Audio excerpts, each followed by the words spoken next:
Assalamualaikum warahmatullahi wabarakatuh. Saya Inca Gemeli Amaradipta, NIM 2018-692 dari Program Studi Manajemen Fakultas Ekonomi dan Bisnis Universitas Muhammadiyah Malang.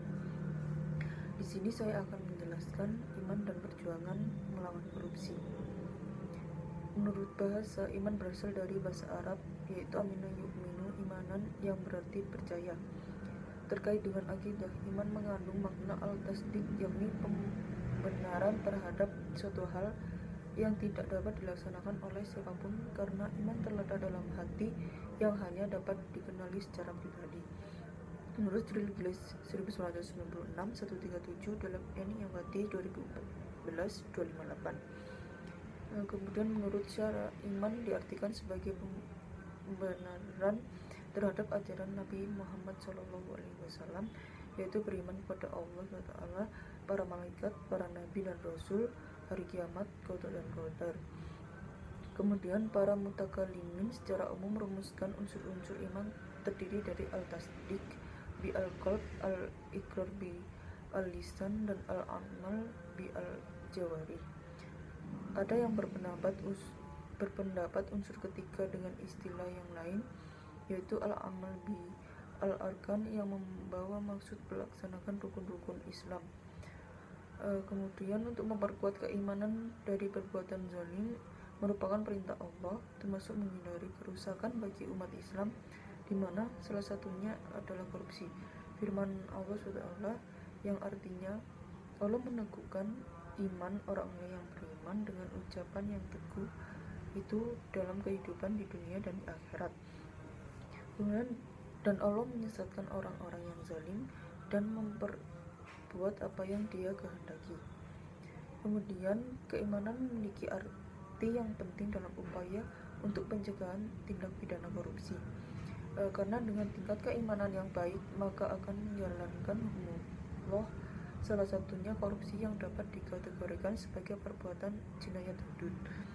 Korupsi sebagai kejahatan yang membahayakan didasarkan kepada rasa rakus atau keserakahan seseorang terhadap harta, sehingga dalam mendapatkan harta melalui jalan yang haram dengan mengambil hak orang lain atau korupsi. Kemudian dalam Islam, korupsi dapat diklasifikasikan dalam beberapa perbuatan, yaitu gulul, riswah, bozok, khianat, dan syarikah, dan hirabah. Kemudian klasifikasi tersebut memiliki hukuman yang berbeda berdasarkan syarat dan rukunnya yang harus dipenuhi dalam menentukan perbuatannya. Penanggulangan korupsi efektif dan efisien, maka perlu diketahui terlebih dahulu faktor-faktor penyebabnya.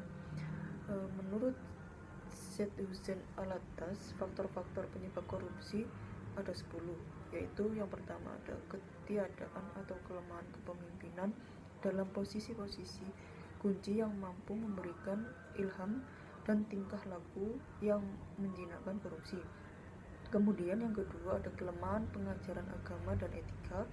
Yang ketiga ada kolonialisme atau suatu pemerintah asing tidaklah menggugah kesetiaan dan kepatuhan yang diperlukan untuk membendung korupsi. Kemudian yang keempat ada kurangnya pendidikan.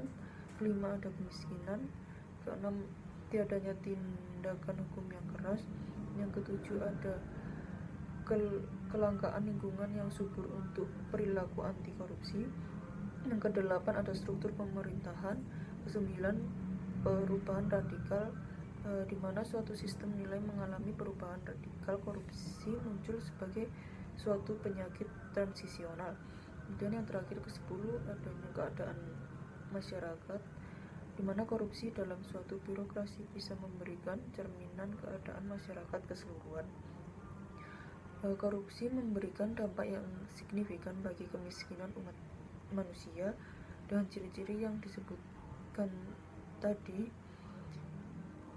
dapat mengakibatkan kepada terjadinya kehancuran sistematis terhadap tingkat kesejahteraan yang terjadi. Oleh karena itu, upaya untuk Membangun dimensi-dimensi tersebut dapat dilakukan melalui pendidikan formal dan pendidikan informal. Salah satu pengembangan yang dilakukan melalui pendidikan formal adalah dengan adanya gerakan Kementerian Kesehatan melalui pendidikan di bawahnya mengembangkan konsep sehat tanpa korupsi, atau gerakan pemuda Muhammadiyah yang mengembangkan gerakan madrasah anti korupsi. Gerakan-gerakan ini merupakan bangunan dasar untuk memberikan rasa sadar bersama bahwa pendidikan anti korupsi merupakan pendidikan yang penting karena kejahatan korupsi dapat mengakibatkan kepada dampak yang besar bagi stabilitas nasional seperti yang terjadi dalam beberapa kasus korupsi di negara kita, yaitu negara Indonesia. Sekian dari saya, kurang lebihnya mohon maaf. Wassalamualaikum warahmatullahi wabarakatuh.